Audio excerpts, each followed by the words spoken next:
10 days after your paycheck clears, you sit at a dimly lit kitchen table, opening your app, watching the balance hover near zero. The quiet, suffocating anxiety of that moment is universal. It's incredibly easy to blame that anxiety entirely on the raw number on your deposit slip. We tell ourselves that a lack of income is the sole reason for the panic. But if you take someone earning $30,000 a year and double their salary overnight without changing their underlying financial mechanics, the math stays identical. The money simply drains through a wider pipe. A bigger paycheck layered over a flawed financial plan simply scales up your lifestyle. It funds a much more expensive, heavily financed version of the exact same anxiety. Consider Michael. He works stocking shelves at a regional supermarket, earning just above minimum wage. 8-hour shifts on concrete floors leave his knees throbbing. By the time he finishes his 40-minute walk home in the freezing rain, he is physically and mentally exhausted, caught in a cycle of relentless labor. Behavioral economists have a term for how humans react to this kind of chronic depletion. They call it compensatory consumption, the drive to purchase goods specifically to offset feelings of lack, low status, or exhaustion. To dull the pain of his reality, Michael buys temporary escapes. Bottle service at local clubs, heavily branded jackets, and weekend nightlife act as an immediate psychological salve for a grueling workweek. When he posts these moments online, the notifications deliver a quick hit of validation. That outward display of wealth feels like a necessary emotional armor against the indignity of his actual job. The irony is cruel. His primary coping mechanism for surviving poverty is the exact machine actively destroying his future. The illusion usually holds until reality forces a confrontation. For Michael, that happens on a Tuesday morning walk, when he spots a neighbor, a construction worker he sees every day, shouting at a landlord while his life is boxed up on the curb. The confrontation is cold and uncompromising. There are no extensions and no apologies. The rent is due, the money is gone, and the consequence is immediate homelessness. Watching a man with a similar working-class income lose his shelter shatters Michael's autopilot.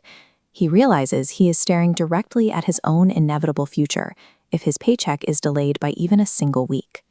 He is operating inside a societal trap known as the status prison. Consumer culture is meticulously engineered to tax the insecure. By selling status symbols as a cure for a low wage, the system convinces working-class individuals to trade away whatever limited capital they have, ensuring they stay perpetually broke. Escaping this cycle requires a deliberate and radical choice, refusing to pay that invisible societal tax. The escape does not begin with a bank loan. It begins on a bedroom floor with a cheap cardboard notebook and the willingness to study financial mechanics. In the leaking bucket theory, income pours in, but tiny holes labeled with $3 and $10 amounts constantly drip away.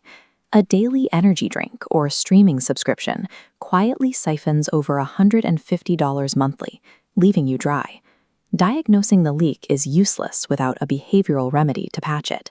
That is where the envelope method comes in. This split-screen model shows the stark contrast in spending behavior. Left, a digital tap offers a frictionless green pathway. Right, handing over cash is a high-friction red node linked to human neurology. It triggers the brain's pain centers, forcing a hesitation that acts as a hard neurological brake on impulses.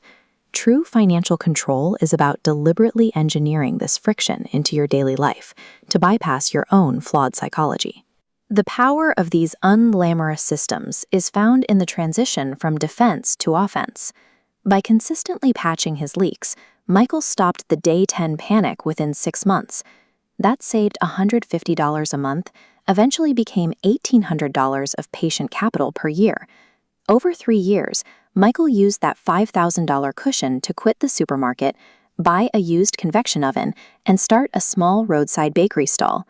It took another 7 years of reinvesting those small profits to move from that wooden stall into a permanent brick-and-mortar shop.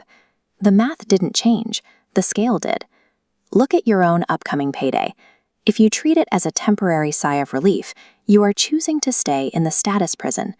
It is tempting to use your check as a tool for weekend therapy to recover from a job you hate, but doing so ensures you will have to return to that job on Monday to pay for the escape.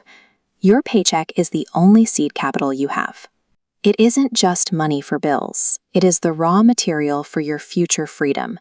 but only if you finally decide to protect it.